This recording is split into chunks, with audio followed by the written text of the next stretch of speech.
Bonsoir à tous et bienvenue à ce flash d'information. On démarre avec l'actualité nationale.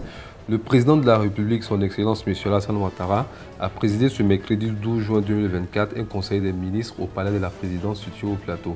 Cette réunion a rassemblé les principaux membres du gouvernement pour discuter des affaires courantes et adopter des mesures importantes pour le développement du pays. Au cours de cette session, plusieurs décisions clés ont été prises. Le porte-parole du gouvernement, Amadou Coulibaly, a annoncé la dissolution de l'Institut national de la statistique (INS), une décision visant à réorganiser et moderniser les infrastructures statistiques du pays. De plus, un nouveau décret a été adopté pour instaurer une carte de commerçant obligatoire pour tous les acteurs offrant des services financiers digitaux de vente en ligne.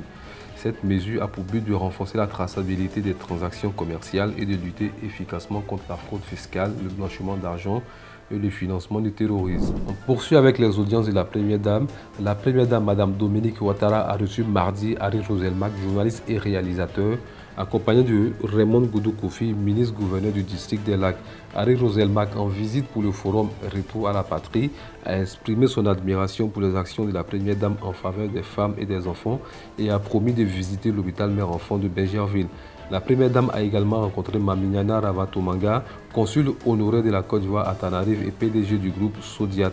Ils ont discuté de l'engagement de la fondation Children of Africa avec Ravatomanga, offrant son expertise pour soutenir les projets de la fondation. On continue avec le ministère de l'Emploi et de la Protection sociale. Le ministre Adama Kamara a participé à la 36e session du Conseil des ministres de la Conférence internationale de la prévoyance sociale CIPRES à Genève. Parmi les 13 points abordés, l'adoption des rapports d'activité et financiers de 2023 et le renouvellement du mandat du secrétaire exécutif de la CIPRES ont été soulignés. À la page environnement, un atelier sur le projet de transition bas carbone a été présidé par Parfait Kouakou, directeur de cabinet du ministre de l'Environnement à Grand Bassam. Cet atelier vise à établir un cadre de transparence pour l'adaptation au changement climatique, facilitant le rapportage aligné avec l'accord de Paris et aidant à la prise de décision pour des actions efficaces. Dans le continent, le Sénégal est devenu un pays producteur de pétrole avec le lancement de la première production du champ Sangoma par Woodside Energy. Ce projet offshore avec une capacité de 100 000 barils par jour promet des revenus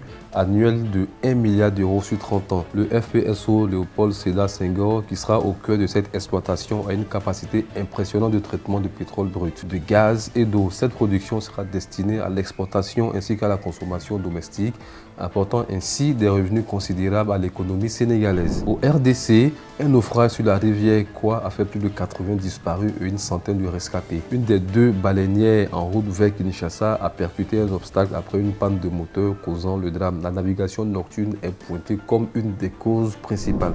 Ensuite, au Nigeria, le président Bola Tinubu a prononcé un discours pour la journée de la démocratie, marquant les 25 ans du retour à un régime civil. Il a défendu ces réformes incluant la suspension de certaines subventions sur le carburant et la dévaluation du Naira, soulignant leur nécessité pour l'économie nationale. Et c'est avec une profonde tristesse que nous apprenons le décès de Mme Blanche Odia Kandolo Tounazi, épouse du pasteur Marcelo Tounazi, leader de la communauté du Centre de réveil, d'évangélisation, de formation et de mission. Ensemble, ils ont fondé l'église Compassion et l'orphelinat Compassion, tout en étant impliqués dans de nombreuses autres œuvres caritatives.